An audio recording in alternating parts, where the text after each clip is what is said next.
मस्बत cases की तादाद 6,49,824 हो गई। एक साल में बिजली की कीमत 70% बढ़ गई। दूध, आटा, घी, चीनी और दालें महंगी हुई। इदारा शुमारियात के आदाद शुमार जारी।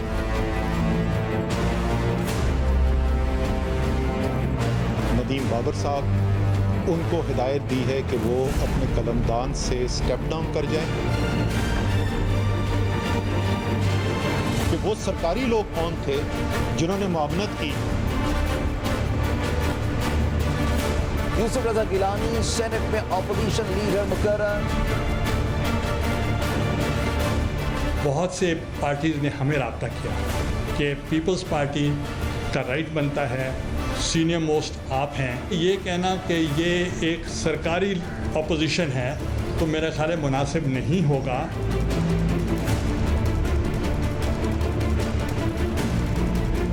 अगर आपने ताबेदारी करनी है, अगर आपने सिलेक्ट होना है तो फिर आपको इमरान खान की पैरवी करनी चाहिए।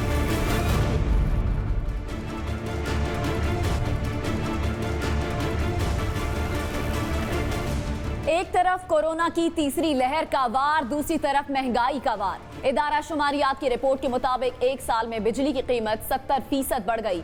दूध, आटा, घी, चीनी, दालें भी महंगी। दूसरी जानिब वजीर आजम ने पेट्रोलियम बहरान पर मुआविन खुसूसी नदीम बाबर को ओहदे से हटा दिया। चीनी माफिया के खिलाफ भी वजीर आजम कार्रवाई करेंगे। क्या आने वाले दिनों में विफाकी काबीना में बड़ी तब्दीलियां होंगी? अगर ऑपोजिशन की बात करें तो ऑपोजिशन जमातों के हाथ इत्तेहाद करके भी कुछ नहीं आया है। यूसुफ रजा गिलानी के सेनेट में कायदे इख्तिलाफ मुकर्रर होने के बाद मुस्लिम लीग नून और पीपल्स पार्टी में फासले बढ़ गए।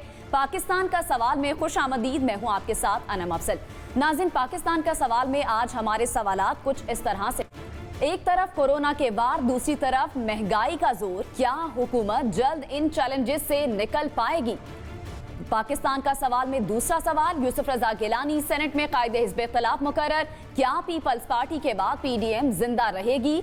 और ये भी कि पेट्रोलियम बहरान नदीम बाबर को ओहदे से हटा दिया गया। क्या चीनी माफिया के खिलाफ भी वजीर आजम कार्रवाई करेंगे? क्या आने वाले दिनों में वजीर आजम काबीना में बड़ी तब्दीलियां करने जा रहे हैं? इसी पर बात करने के लिए हमारे साथ प्रोग्राम में अभी मौजूद हैं पाकिस्तान तहरीक इंसाफ से शहबाज गिल साहब, मुआविन खुसूसी हैं। शहबाज गिल साहब, बहुत बहुत शुक्रिया प्रोग्राम में वक्त देने के लिए। ये कहिएगा, ये जो पेट्रोलियम बहरान पर एक्शन हुआ है, इसमें इतनी ताखीर क्यों हुई है? क्यों इतनी ताखीर हुई नदीम बाबर को ओहदे से हटाने में? जी,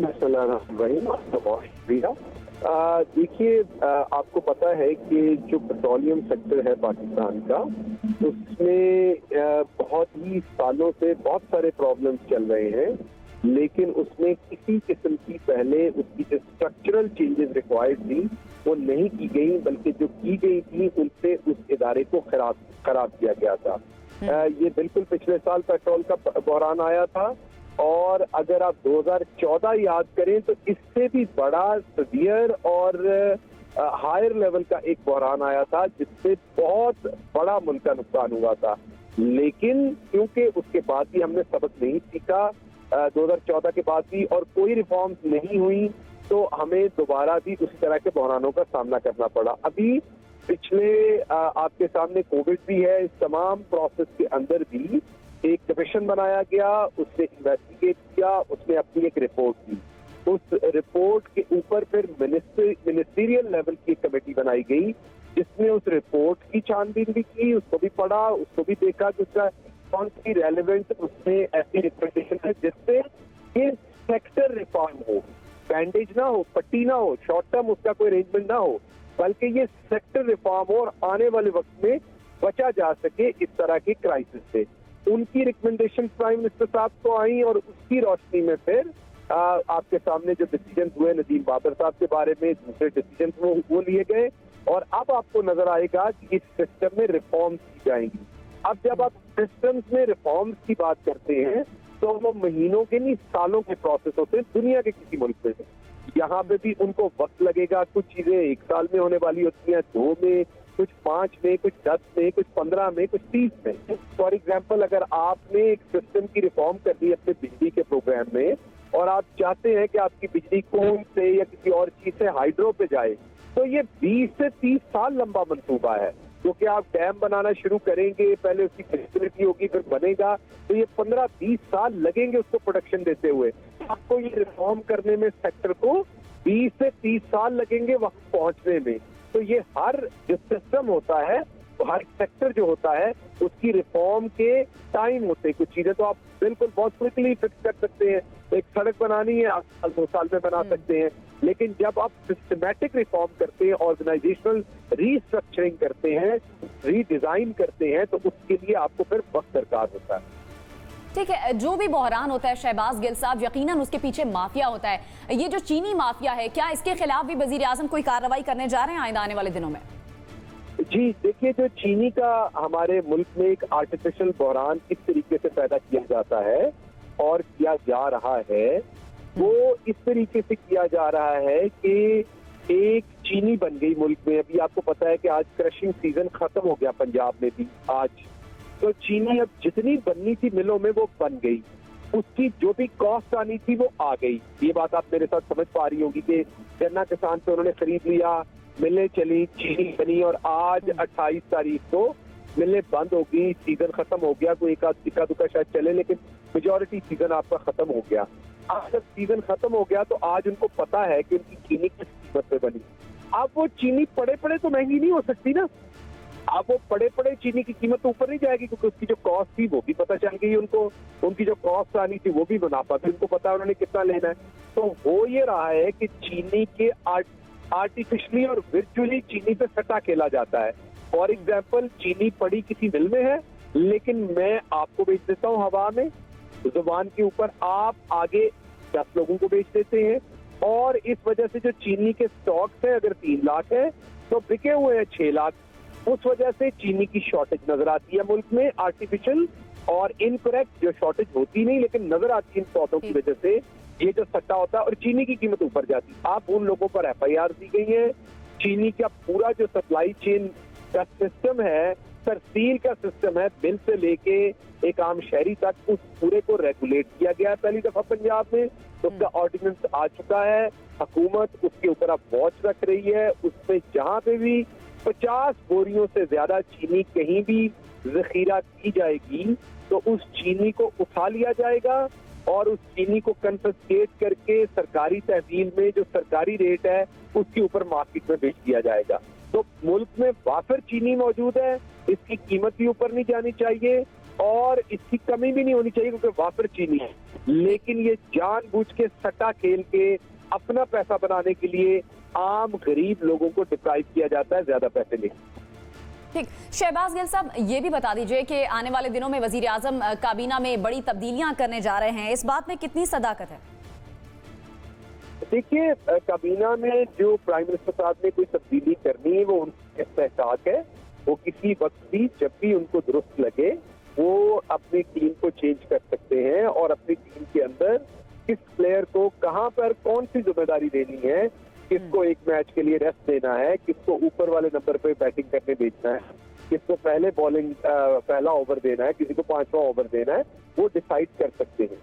ये as a captain, as a prime minister उनका प्रोरोगेटिव है और वो जब उसको मुनासिब समझेंगे वो इसको इस्तेमाल करेंगे और जब वो इस्तेमाल करेंगे उनका। लेकिन क्या आप बता सकते हैं शहबाज गिल साहब के किस किस का कलमदान तब्दील होने का खदशा है? जो कि ये बात की जा रही है कि गुलाम सरवर खान का कलमदान तब्दील हो सकता है, इस बात का भी इम्कान है? देखिए, जब तक प्राइम मिनिस्टर कोई भी अपना फैसला नहीं करते किसी भी चीज के बारे में, मैं इस पोजीशन में नहीं हूं कि मैं आपके साथ स्पेकुलेशन इस पे कर सकूं। प्राइम मिनिस्टर साहब फैसला करेंगे, आपके साथ शेयर करेंगे। मेरे इल्म में अभी तक कोई ऐसी इंफॉर्मेशन नहीं है कि किसका कलमदान जो है वो चेंज किया जा रहा है, इसलिए ये स्पेकुलेशन होगी जिसमें मैं नहीं जाना चाहूंगा। ठीक, बहुत बहुत शुक्रिया शहबाज गिल साहब, आपने हमें प्रोग्राम में अपना वक्त दिया। नाज़रीन, इस डिस्कशन को हम प्रोग्राम में आगे भी बढ़ाएंगे, हमारे साथ दीगर गेस्ट भी मौजूद होंगे। या वक्त हुआ है ब्रेक का, हमारे साथ रहिए।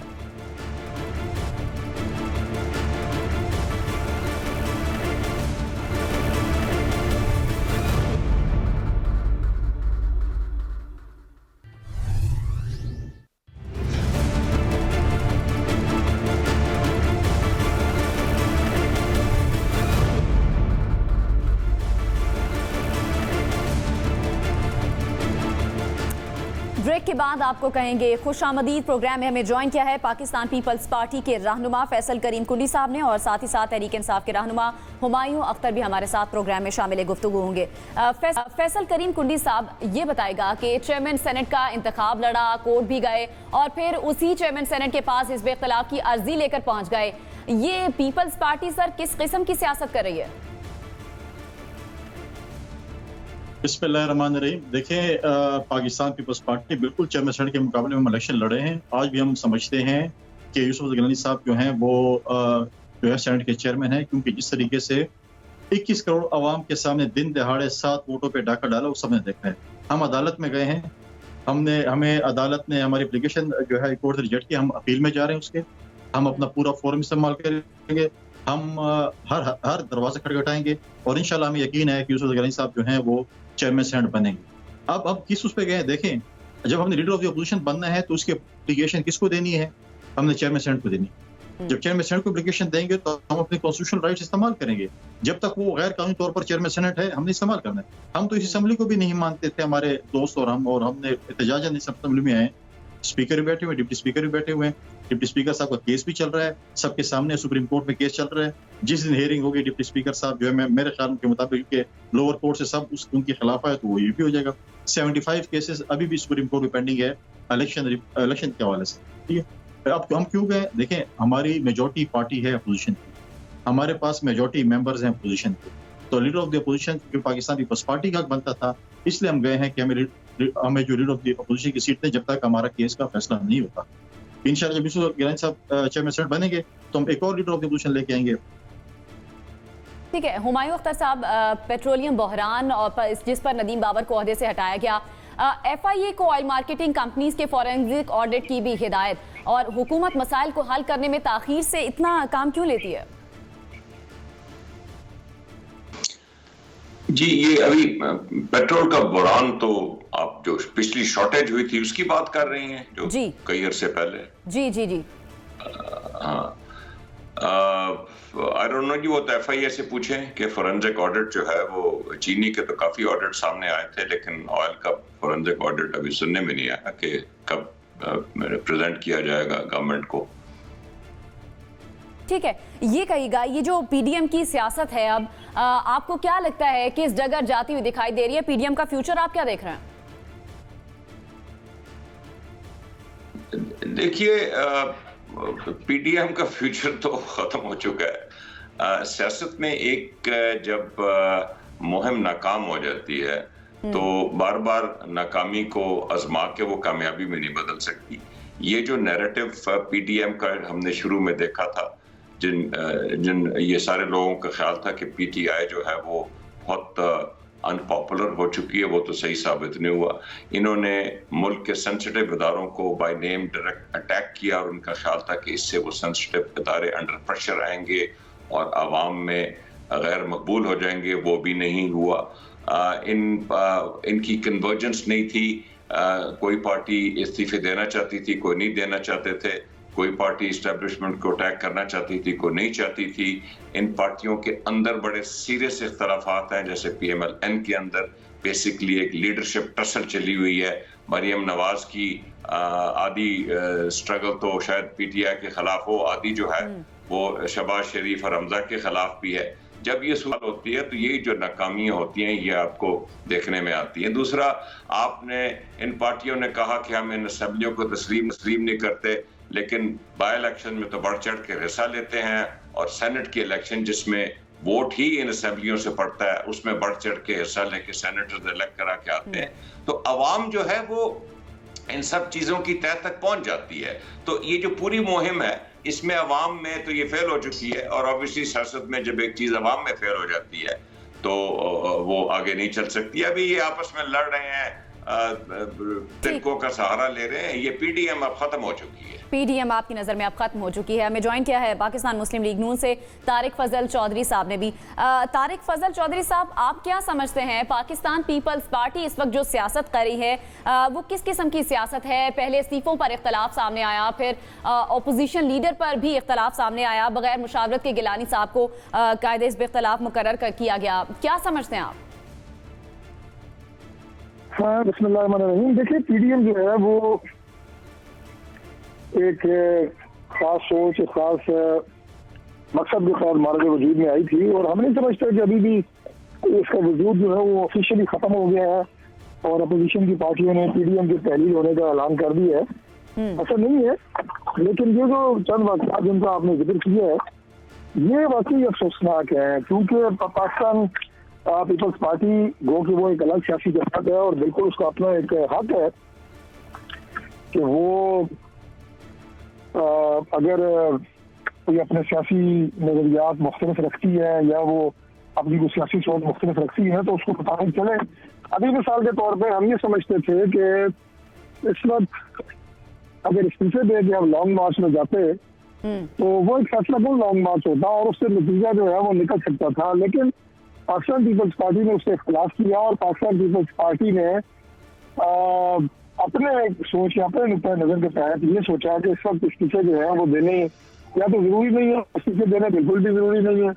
तो ये उनका नुक्ता नजर था जिसे हमने काफी काल की कोशिश की और वो नहीं उसके कायल हो सके। अब हम उनको इससे गिला तो नहीं कर सकते, उनकी अपनी एक सोच है, अपना नजरिया है, अपनी उनकी सियासत है, क्योंकि वो इंडिपेंडेंट अपना नुक्ता नजर तक ही बात है तारिक फजल चौधरी साहब, लेकिन इख्तलाफात इस हद तक बढ़ गए हैं कि मरियम नवाज अब सिलेक्टेड का लफ्ज इस्तेमाल करेंगे। देखिए, कुछ बयानात ऐसे आए हैं पाकिस्तान पीपल्स पार्टी की तरफ से भी जो अगर शायद ना आते तो ज्यादा बेहतर होता।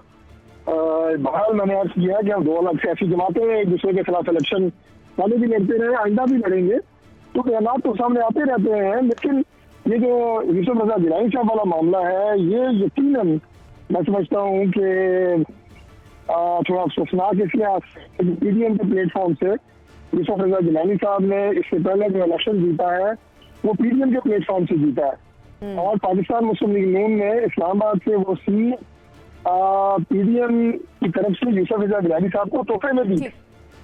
तो उसके बाद जो चेयरमैन का इलेक्शन हुआ वो भी आप तो उसमें भी हम ये समझते हैं उनके साथ ठीक है, आपका पॉइंट आ गया तारिक फजल चौधरी साहब। फैसल करीम कुंडी साहब, आपकी जमात पीडीएम इत्तेहाद की एक अहम इत्तेहादी रही है और आपकी जमात ने पीडीएम से हिज़्ब इख्तिलाफ पर मुशावरत करना भी मुनासिब नहीं समझा है, इसकी क्या वजह है?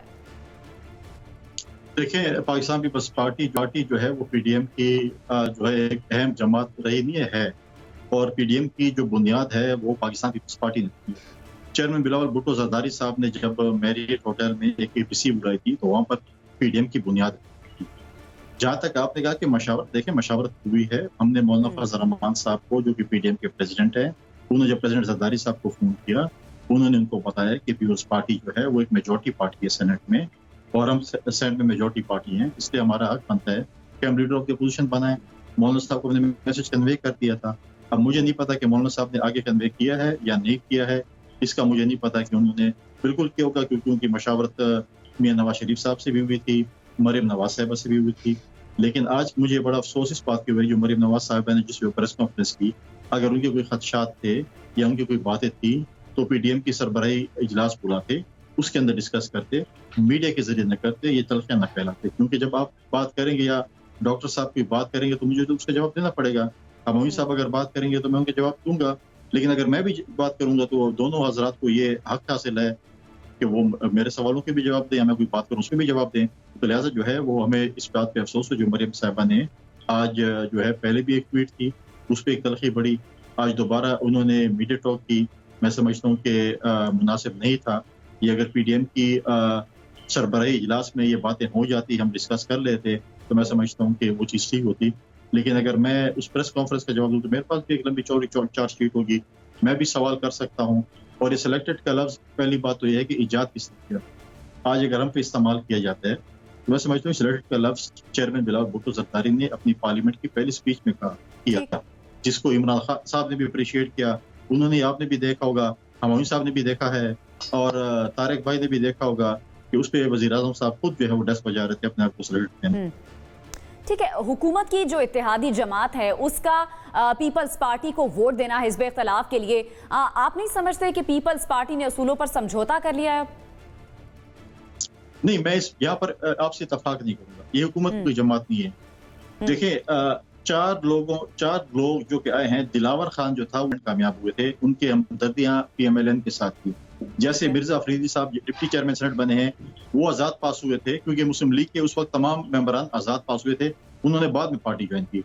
तो हमारे सेनेट के इलेक्शन में जब डिप्टी चेयरमैन सेनेट अनाउंस हुए, हमारे मुस्लिम लीग के भाइयों ने उनका वो भी दिखाया जिसपे उन्होंने साइन किए थे कि मैं PMLN ज्वाइन कर रहा हूँ, लेकिन वो कैंडिडेट बने डिप्टी चेयरमैन सेनेट के। अब हम तो ये नहीं कह सकते कि मुस्लिम लीग ने अपना कैंडिडेट PTI के साथ मिल कर दिया है, हम तो ये नहीं कहते, लेकिन इस तरह जो है इन लोगों के साथ वादा किया गया था कि हम आपको वजीर बनाएंगे या मुशीर बनाएंगे या मिनिस्टर ऑफ स्टेट बनाएंगे, उनके जो है वो उन्होंने वादा वफा नहीं किया या उनको जवाब दे दिया गया। तो ये जो है वो उन्होंने एक ग्रुप बनाया 4 लोगों ने, और उन्होंने इस वक्त गिलानी साहब को वोट किया। अब जमात इस्लामी ने भी हमें वोट किया, अब आप बोलेंगे जमात इस्लामी ने पीपल्स पार्टी को वोट किया, ANP ने भी हमें वोट किया, फाटा के फॉर्मर फाटा जो थी उनके 2 सेंटर्स ने भी हमें वोट किया। तो मतलब है कि हमारे पास 31 से उनके भी अगर 4 माइनस कर लें, हमारे पास 27 थे मेंबर, उससे भी हम पूरे हो सकते। ठीक है, हमें ज्वाइन किया है तज्जियाकार नज़ीर लगारी साहब ने भी।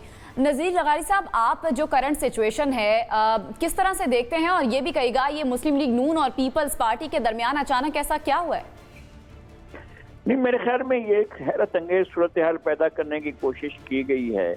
बात ये है कि ठीक है, हम इस स्टैंड को भी मान लेते हैं कि नून लीग का कैंडिडेट ले लेना चाहिए था, लेकिन क्या नून लीग के पास वो कैंडिडेट रह गया था जिसको पीपल्स पार्टी के, मैंने बहुत से लोगों से सुना है जो उसको तारा मसीह कहते हैं, और जिसने बेनज़ीर भुट्टो के कातलों के लिए दिफा का काम किया और उनको बरी कराने के लिए काम किया, और फिर वो लोग जो कातिल थे पुलिस अफसरान, उनको किस तरह से नून लीग प्रोटेक्ट करती रही थी। और इस शख्स को जिसको इन्होंने सेनेटर मुंतखब कराया, उन्हें सेनेटर मुंतखब नहीं कराना चाहिए था, इसलिए कि वो डायरेक्ट उन पुलिस अफसरान का वकील था जिन्होंने इस पूरे के पूरे जो वाकये का सीन था जहां पर मोहतरमा बेनज़ीर भुट्टो को टारगेट किया गया, उसको धुलवाने में देर नहीं लगाई, और फिर वो सारे के सारे एविडेंसेस खत्म करने वाले यही पुलिस अफसरान थे, और ये इनके वकील थे। उनके वकील को इन्होंने इनाम दिया कि तुम बेनज़ीर भुट्टो की शहादत के बड़े उनकी हिमायत की उन लोगों की, और उनको आपने जेल से बाहर कर आपको इनाम दिया जाता है कि जी आप सेनेटर बन गए, और फिर कायदे पीपल्स पार्टी से ज्यादा बेहतर है कि सियासी खुदकुशी कर ले और सारे पीपल्स पार्टी वाले जो हैं छोड़ दें सियासत, और उनको तो सियासत में हिस्सा नहीं लेना चाहिए, इसलिए कि वो अपनी लीडर के कातलों के वकील को जो है वो अपना कायद मान लें, जी आप हिज़्ब इख्तिलाफ के कायद हैं, छोड़ दें बाकी चीजों को। क्या इनको यही एक उम्मीदवार मिला था और उनके पास और कोई उम्मीदवार नहीं थे? और उन्होंने टिकट कैसे लोगों को दिया? उन्होंने टिकट, उनको आपको पता है जिन लोगों ने जुबान काटी थी, हलाल ऐलान सारी दुनिया को पता है, सारे मीडिया ने देखा, जिन लोगों ने जुबान काटी आसिफ अली जरदारी की, उन लोगों को टिकट दिया। जिन लोगों ने बेनज़ीर के कत्ल में जो है मरकजी किरदार अदा किया, या जो कातिल थे उन पुलिस अफसरों को जिन्होंने उनको जो है तहफ़्फ़ुज़ दिया कत्ल की वारदात को, उन लोगों को जो है इन्होंने लिया। तो क्या ऐसे लोगों को आप अपना टिकट देकर और अपना लीडर ऑफ अपोजिशन बनाकर आप साबित क्या करना चाहते हैं? बताना क्या चाहते हैं पीपल्स पार्टी को कि हम तुम्हारे मुंह पर ये काम कर रहे हैं, जाओ तुमने जो करना हो, और हम तुम्हारे कातलों को ले आएंगे, हम तारा मसीह को जो है टिकट देंगे, और हम तारा मसीह के बच्चों को बनाएंगे। नज़ीर लगारी साहब, आप ये बताइएगा कि आप क्या समझते हैं कि PDM की हैसियत क्या है अगर पीपल्स पार्टी साथ नहीं रहती है इस इत्तेहाद के साथ? नहीं, मेरी अब भी ये ख्वाहिश है कि वो जज्बातीपन जो नून लीग की तरफ से पैदा किया गया, जो पीपल्स पार्टी की कमजोरी है हमेशा, तो इस तरह की चीजों को वो नहीं हाईलाइट करती है, कतन उसने हाईलाइट करने की कोशिश नहीं की है, उसको करनी चाहिए। लेकिन अब ये चीज अगर वो पीपल्स पार्टी ठंडे इनकी इस चढ़ाई को बर्दाश्त कर रही है, तो इन्हें भी आगे बढ़ना चाहिए और इस इत्तेहाद को बरकरार रखते हुए आगे चलना चाहिए। ये कोई तरीका नहीं है कि जनाब आप जो है बच्चों की तरह बिहेव करें। ठीक है, हुमायूं अख्तर साहब, अब PDM में जो इख्तलाफात हैं उसके बाद हुकूमत के लिए विन विन सिचुएशन की सूरत हाल हमें नजर आ रही है। आपको खुला मैदान मिल गया है परफॉर्म करने के लिए, कोई उस तरह से प्रेशर भी नहीं है, कोई तहरीक भी नहीं है, कोई लॉन्ग मार्च नहीं हो रहा। आगे हुकूमत की प्लानिंग क्या है और क्या अब हुकूमत डिलीवर कर पाएगी? देखिए, जो भी कोई भी मैच्योर सियासी पार्टी होती है वो इस तरह के जो वक्ती, मैं क्या कहूँ, पुरसकून हालात होते हैं उससे कभी रिलैक्स नहीं करती। हमारी पूरी कोशिश होगी कि हम इस मुल्क की जो इकोनॉमी है उसको बेहतर करें और आवाम के फलाह व बहबूद के एहसास प्रोग्राम और इंसाफ सेहत प्रोग्राम और बाकी प्रोग्राम लाएं आवाम की फलाह व बहबूद के लिए। हमारे तकरीबन 2.5 साल बाकी रह गए हैं, उसमें पूरी कोशिश होगी। आगे अपोजिशन हमें यकीन है कि ऑब्वियसली पीडीएम की आपने मेरे से सवाल किया था, पीडीएम एज ए मूवमेंट तो नहीं है, लेकिन बहरहाल ये जो सियासी पार्टियां हैं ये मौजूद हैं। पीपल पार्टी, पीएमएलएन पुरानी पार्टियां हैं और आई थिंक जिस तफसील से लगारी साहब ने बयान किया है जो इस वक्त पीपल पार्टी या पीएमएलएन के हालात हैं, उसमें अगर तो कोई बेटर सेंस प्रिवेल ना की और लीडरशिप ने मैच्योरिटी ना दिखाई तो ये हालात तो आगे और बिगड़ेंगे। ठीक है, तारिक फजल चौधरी साहब, आप ये कहिएगा कि क्या आपको लगता है कि पीपल्स पार्टी ने पीडीएम की तहरीक को नुकसान पहुंचाया है? देखिए, मैंने पहले एक लफ्ज़ इस्तेमाल किया था कि पीडीएम जो है वो एक खास नजरिए और मकसद के तहत बनी थी और वो नजरिया और मकसद ये था कि 2018 में जो एक जाली इलेक्शन के जरिए एक सिलेक्टेड हुकूमत को बिठाया गया, उस सिलेक्टेड हुकूमत से आवाम को निजात दिलाना और आवाम उनकी गलत और नाकिस पॉलिसियों की वजह से जिस तकलीफ और कर्ब में मुब्तला है उससे निजात हासिल करना, पाकिस्तान की कौम को निजात दिलाना। अब वो हम समझते हैं कि काफ़ी हम उसमें कामयाबी हासिल कर चुके हैं और कर चुके थे। अक्सर पीपल्स पार्टी ये दो चीज़ें जो कि माजी करीब में हैं, अगर ये ना होती, देखिए पीडीएम को मैं दोबारा सिर्फ एक जुमले में ये बात कहूँगा कि अब गिलानी साहब की कामयाबी, चेयरमैन सेनेट की असल में तो कामयाबी थी गिलानी साहब की, ये तभी मुमकिन हुई कि जब सारी अपोजिशन की जमातें एक प्लेटफॉर्म पर मुत्तहिद हैं और अगर ये मुत्तहिद रहेंगी तो कामयाबी के इम्कानात ज़्यादा भी हैं और जल्दी भी हैं। और अगर ये जमातें इंफरादी तौर पे जंग को लड़ने की कोशिश करेंगी तो फिर ये कामयाबी में ताख़ीर भी हो सकती है। तो पाकिस्तान पीपल्स पार्टी को मैं कोहली साहब का बड़ा एहतराम है, मेरे भाई हैं, जो बात उन्होंने की उनकी बात को मैं आगे बढ़ाते हुए ये कहूँगा कि ये जो चंद चीज़ें हैं ये अगर ना होती तो ये शुबूत भी पैदा ना होते, आज हम ये गुफ्तगू टीवी पे ना कर रहे होते, ये सवालात हमसे ना पूछे जा रहे होते और हुकूमती नुमाइंदों को ये गुफ्तगू करने का, मानी अख्तर साहब तो बड़ी माशाल्लाह सुलझी हुई गुफ्तगू करते हैं, बाकी लोग जो गुफ्तगू कर रहे हैं वो तो ठीक है। तारिक फजल साहब जरा क्विकली बता दें, अभी भी पीडीएम में ही है पीपल्स पार्टी, तो कोई उम्मीद है पीपल्स पार्टी से अभी भी?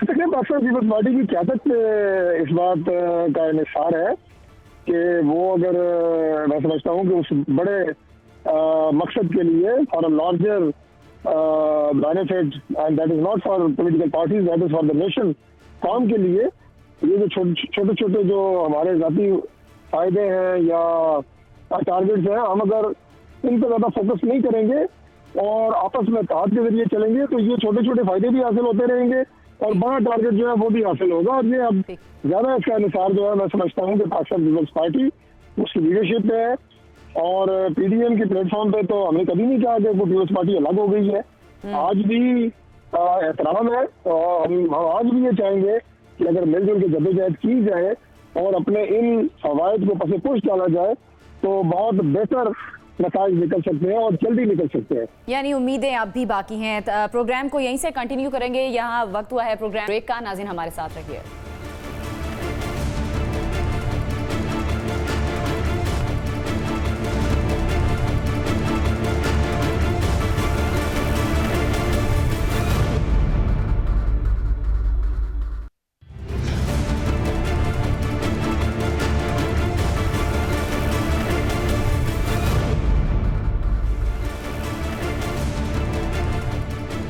ब्रेक के बाद आपको कहेंगे खुश आमदीद। प्रोग्राम में डिस्कशन को आगे बढ़ाते हैं। फैसल करीम कुंडी साहब, मुस्लिम लीग नून की तरफ से ये दावा किया जा रहा है कि पीडीएम इजलास में हिज़्ब इख्तिलाफ की नशिस्त मुस्लिम लीग नून को देने का फैसला हुआ था, कि आपकी जमात ने या पीडीएम में ऐसी कोई बात हुई थी, ये बताएगा।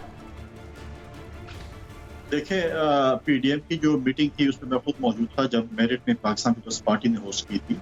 उसमें जो है मुतफिका तौर पर यूसुफ गिलानी साहब को चेयरमैन नॉमिनेट किया गया था पीडीएम की तरफ से डिप्टी चेयरमैन पे JUI और बेंगल साहब की ख्वाहिश थी कि हम बलूचिस्तान से इस्तीफा आएं, तो उसके लिए मैंने एक कमेटी बना। कमेटी जो है वो बैठी, उन्होंने फैसला किया कि JUI को जो है हम डिप्टी चेयरमैन सेनेट देते हैं, और उस पे से ये बात निकली कि जी हमने लीडर ऑफ द अपोजिशन जो है वो PMLN को दी। हालांकि हम तक ये चीज कन्वे नहीं हुई, हमारे मेंबर ने हम तक कन्वे नहीं किया ऐसी कोई बात। और अब जब हमने किया, हमारे पास जब तकरीबन 27 मेंबर्स पूरे हो चुके थे, हमारे पास 27 मेंबर थे, 4 अगर वो इंडिपेंडेंट जो ग्रुप बना है उनके आ गए थे, लेकिन उसके बावजूद भी हमारे पास 27 मेंबर्स थे। हमारी वो है कि हमारी जो जमात है वो अपोजिशन की सबसे बड़ी जमात। यूसुफ गिलानी साहब एक जो है वो अगर पॉलिटिकल तारीख देखें, चेयरमैन डिस्ट्रिक्ट काउंसिल से लेके वजीर आजम तक एक अच्छा किरदार अदा करते हैं as a leader of the opposition. मैं समझता हूँ हमारे लिए तमाम सेंटर्स का एहतराम है मेरे लिए, लेकिन जो role leader of the opposition के तौर पर यूसुफ गिलानी साहब अदा करते हैं। फैसल साहब, जरा क्विकली ये भी बता दें कि बिलावल भुट्टो ने जो आज प्रेस कॉन्फ्रेंस की है उस पर PMLN से मुतालिक जो सवाल किया गया उस पर उन्होंने जवाब देने से अवॉइड किया, तो क्या बिलावल मेन स्ट्रीम सियासत से पीछे हो गए हैं और अब कमान दोबारा से आसिफ अली जरदारी के हाथ में? नहीं, जैसे मैंने पहले कहा कि हम तलखियां नहीं बढ़ाने चाहते। सवालात तो मतलब अगर मैं कहूँ तो मेरे पास भी काफी ज्यादा है, तो चेयरमैन बिलावल साहब ने ये ओके कि हम तलखियां नहीं बढ़ाएं, हमें ये अपने फोरम पे PDM की सरबराह इजलास में चीजें डिस्कस करनी थी। मरियम साहिबा ने प्रेस कॉन्फ्रेंस की और उसके जवाब में बिलावल साहब ने प्रेस कॉन्फ्रेंस में वहाँ पर सवालात के जवाब देते थे या सवाल देते तो बहुत ज्यादा तलखियां पड़ी, लिहाजा हमने इसको तरजीह दी कि हम सवाल हमारे पास। ठीक है, आपका पॉइंट आ गया फैसल साहब। हुमायूं अख्तर साहब ये बताएगा, काबीना में हलचल है, तब्दीलियों का इम्कान है, ये बात की जा रही है, अगर इस तरह वजीरों को बदला जाएगा तो क्या उनमें बेचैनी नहीं बढ़ेगी, परफॉर्मेंस इफेक्ट नहीं होगी, खौफ नहीं बढ़ जाएगा? देखिए जी, हमारा जो पार्लिमानी निज़ाम होता है उसमें आपको मालूम है कि हर पार्टी की जब हुकूमत होती है तो वक्तन फवक्तन सियासी बुनियादों पे या परफॉर्मेंस की बुनियाद पे रद्दोबदल होता रहता है। तो मुझे यकीन है ये प्राइम मिनिस्टर का प्रेरोगेटिव है, और मुझे यकीन है कि प्राइम मिनिस्टर की नज़र में जिन वज़रा की, एडवाइजर्स की, SAPMs की कारकर्दगी थी कि उन्हें किसी किस्म की कोई गैर ज़रूरी परेशानी की ज़रूरत नहीं है। बाकी एक नॉर्मल पार्लिमानी जमहूरियत का अमल है। ठीक है, ठीक है। नज़ीर लगारी साहब, आपको क्या लगता है अब हुकूमत के लिए खुला मैदान है, हुकूमत परफॉर्म कर पाएगी जिस तरह से हुकूमत को परफॉर्म करना चाहिए? 1-2 दिनों से कुछ कार्रवाइयां हुई हैं जिससे लगता है कि हुकूमत पेशकदमी कर रही है डिलीवरी की तरफ। एक तो ये जो चीनी के मामले में FIA की 2 रोज की कार्रवाइयां हैं और जिस तरह से FIR दर्ज की गई हैं और जिस तरह लाहौर में FIA के जो डायरेक्टर हैं पंजाब के, उन्होंने जो कार्रवाइयां की हैं उससे लगता है डिलीवरी की तरफ जा रहे हैं। लेकिन ये आगे किस तरह, या नदीम बाबर को जिस तरह से निकाला गया है ये एक बड़ा काम था, लेकिन इतनी बड़ी खराबी के बाद क्यों निकाला गया? 1 साल की जो इतना बड़ा नुकसान पहुंचाया है उन्होंने इकनॉमी को, और जब दुनिया भर में लोग चीखें मार मार कर कह रहे थे यार पेट्रोल मुफ्त में उठा लो, उस वक्त इनने पेट्रोल की इंपोर्ट पर पाबंदी लगा दी। यानी ये कौन सी साइंस थी, ये किसी को समझ में नहीं आ रही। अगर इसके बाद अगले इकदाम होते हैं, उनकी गिरफ्तारियां होती हैं और गिरफ्तारियों के बाद उनसे वो सारी लूटमार बरामद की जाती है, इसी तरह से चीनी की जो माफिया है उसके खिलाफ जो कार्रवाई है वो भी बरामद होती है, तो फिर तो बड़ी बात है। ठीक है, तारिक फजल चौधरी साहब, PDM के साथ अब दोबारा सियासत उसी तरह से आगे बढ़ेगी PMLN की, या PMLN अपनी सियासत भी करेगी? और आपको क्या लगता है कि PDM की सियासत में PMLN की जो सियासत है वो कुर्बान हुई है, कहीं ना कहीं कॉम्प्रोमाइज हुई है? देखिए, जो सियासत आपकी एक अलायंस की सियासत होती है उसमें हमेशा पॉलिटिकल पार्टियां, मैं समझता हूँ कि पॉलिटिकली गेन करती हैं, और ये अलायंसेस जो है बड़े मकासद के लिए बनाए जाते हैं जिनमें पार्टी का अपना भी प्रोफाइल और अपना भी ग्राफ जो है वो आवाम के अंदर उसकी मकबूलियत में इजाफा होता है। क्योंकि PDM का जो मकसद है वो अवामी है, वो आवाम के फायदे का है, वो अवामी फलाह व बहबूद का है, वो आवाम को एक अजाब से निजात दिलाने का है, उनकी मुश्किलात कम करने का है। तो मैं समझता हूँ कि जो जमातें भी एक नेकनीति के जज्बे के साथ डिलीवर करने के लिए इस कॉज में आगे बढ़ेंगी वो अवाम में भी मकबूल होंगी, और वो जमातें जो है वो अंदरूनी तौर पर भी मुस्तहकम होंगी। तो मुस्लिम लीग नून ने, मैं समझता हूँ कि PDM ने गेम की है, अवाम में उसकी मकबूलियत बढ़ी है, और आने वाले दिनों में भी आप देखेंगे जिसकी मकबूलियत में मजीद इजाफा होगा। और जरा लोगों का जो क्विकली बता एतमाद दें है, तारिक साहब, आप वो हुकूमत को की टफ टाइम देने की मदद से ज़रूर ज्यादा अगली होगा। प्लानिंग आपकी क्या है? देखिए प्लानिंग है एक क्विकली जो आपने कहा वो बताना तो मुश्किल है। पाकिस्तान पीपल्स पार्टी की जो पीडीएम के साथ आगे भी आप ये कहें कि चलना है, वो आप पाकिस्तान पीपल्स पार्टी की क़यादत में उसके बारे में अपने फैसले करने हैं। उनका तर्जमल मैं समझता हूँ कि बेहतर होना चाहिए और उससे मजीद अच्छे नतीजे भी निकलेंगे और अच्छे टारगेट इंशाअल्लाह ताला जल्द अचीव होंगे।